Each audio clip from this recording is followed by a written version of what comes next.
Verona, the capital city of the southern part of the Kerenese Empire, where Darling's family had ruthlessly ruled for more than 3,000 years.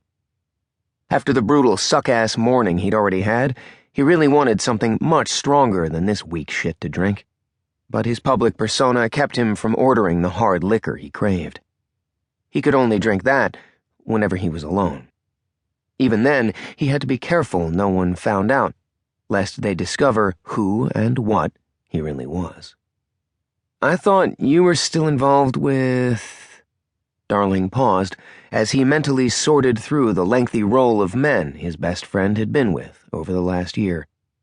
"I can't even remember his name now." "Gregor?" Darling shook his head as he finally recalled the last boyfriend's name, and it wasn't Gregor. He'd fear senility had already set in, but it was more he had a lot of other things on his mind. Besides, no one could keep up with Maris's ever-revolving list of boy toys. "I'm behind, apparently.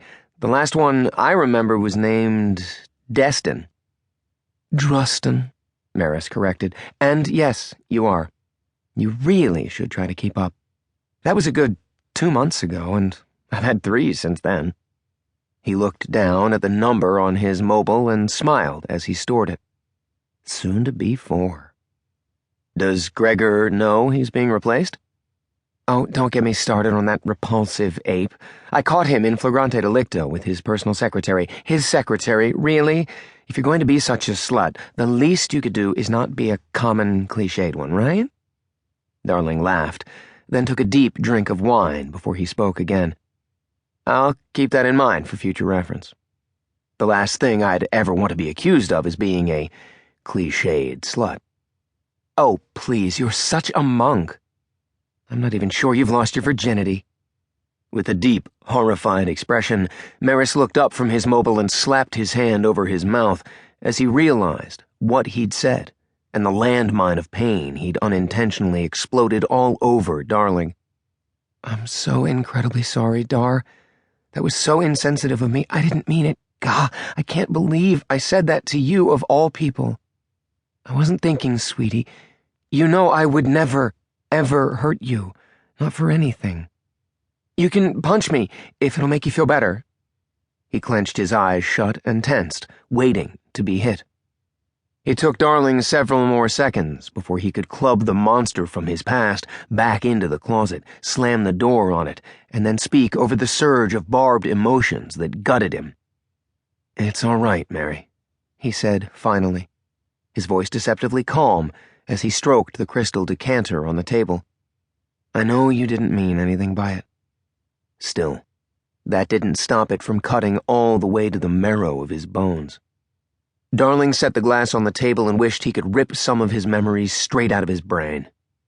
Most pathetic part, as horrifying as that had been, it wasn't at the top of the list of things he'd kill to forget. Opening his eyes, Maris reached out and covered Darling's hand with his own.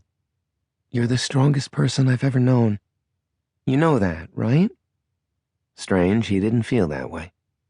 Most days he felt even more battered inside than he was outside. And here lately those feelings of rage and resentment, of unrelenting hatred and vengeance, were forcing him into a place of darkness he wasn't sure he could come back from. Before Darling could stop himself, he pulled away from Maris's touch and brushed his hand over the latest bruise on his cheek. Luckily, the long hair he wore covering the left side of his face concealed it, and the deep, rancid scar no amount of plastic surgery could get rid of. Another pugnacious memory he could do without, and a perpetual reminder that he really was in this world alone. Friends were friends, but at the end of the day, they all went home. Not even Maris could be with him 24/7, and though he might have tiny slices of freedom for a while, sooner or later, Arturo got nervous and had him hauled back to hell. His mobile alarm chimed. That's what you get for thinking about the bastard. Nothing like summoning the Dybbuk up from his Stygian hole. Maris scowled. What's that for? Darling cut the alarm off, then slid his mobile back into his pocket.